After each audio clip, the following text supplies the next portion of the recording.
அஸ்ஸலாமு அலைக்கும் வரஹ்மத்துல்லாஹி வபரகாத்துஹு.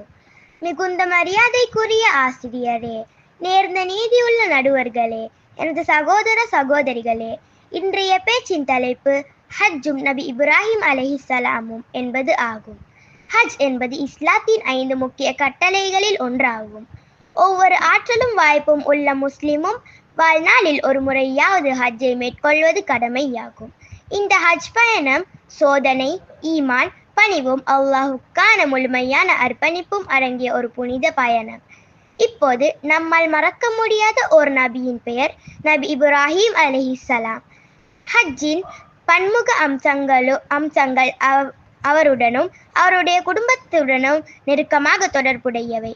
நபி இப்ராஹிம் அலைஹிஸ்ஸலாம் ஒரு மிகுந்த விசுவாசியும் அல்லாஹ்வின் கட்டளைகளை எதிர்மறையின்றி நிறைவேற்றியவரும் ஆவார். அவருடைய வாழ்க்கையிலேயே ஹஜ்ஜின் அடிப்படைகள் தோன்றின.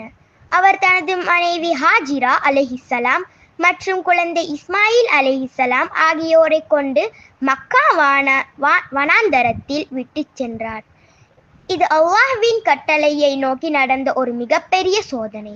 அங்கு தண்ணீர் இல்லாத இடத்தில் ஹாஜிரா தன் குழந்தைக்காக நீர் தேடி சஃபா மற்றும் மர்வா மலைகளுக்கு இடையில் 7 முறை ஓடினாள்.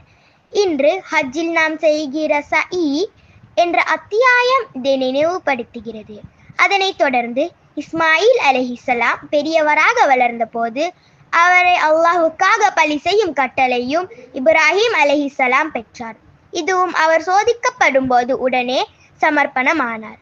ஆனால் அல்லாஹ் அந்த சோதனையை நிறைவேற்றின பின் ஒரு வெள்ளாட்டை இறக்கி அவருடைய ஈமானுக்கு பரிசாக மாற்றினார்.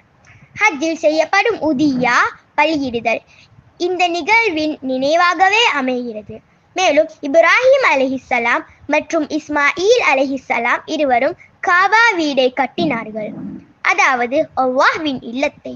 ஹஜ்ஜின் மையமாக விளங்கும் அந்த புனித இடம்தான் நாம் சுற்றும் தவாப் நிகழ்ச்சிக்கு காரணமாகியுள்ளது. இவ்வாறு ஹஜ்ஜின் ஒவ்வொரு அம்சமும் நபி இப்ராஹிம் அலைஹிஸ்ஸலாம் அவர்களது வாழ்க்கை, ஈமான், தியாகம், நம்பிக்கை ஆகியவற்றுடன் இணைந்துள்ளது. அன்புள்ளவர்களே, நம்மிடம் இப்ராஹிம் அலைஹிஸ்ஸலாம் அவர்களின் வாழ்க்கையிலிருந்து கற்றுக்கொள்ள வேண்டியது மிக அதிகம்.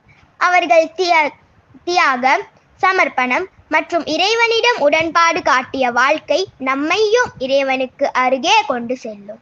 இறைவா, நம் அனைவருக்கும் ஹஜ்ஜி செய்யும் வாய்ப்பை தாரும். நம் ஈமானை இப்ராஹிம் அலைஹிஸ்ஸலாம் போன்ற வலிமையானதாக மாற்றுவாயாக. வஸ்ஸலாமு அலைக்கும் வரஹ்மத்துல்லாஹி வபரகாத்துஹு.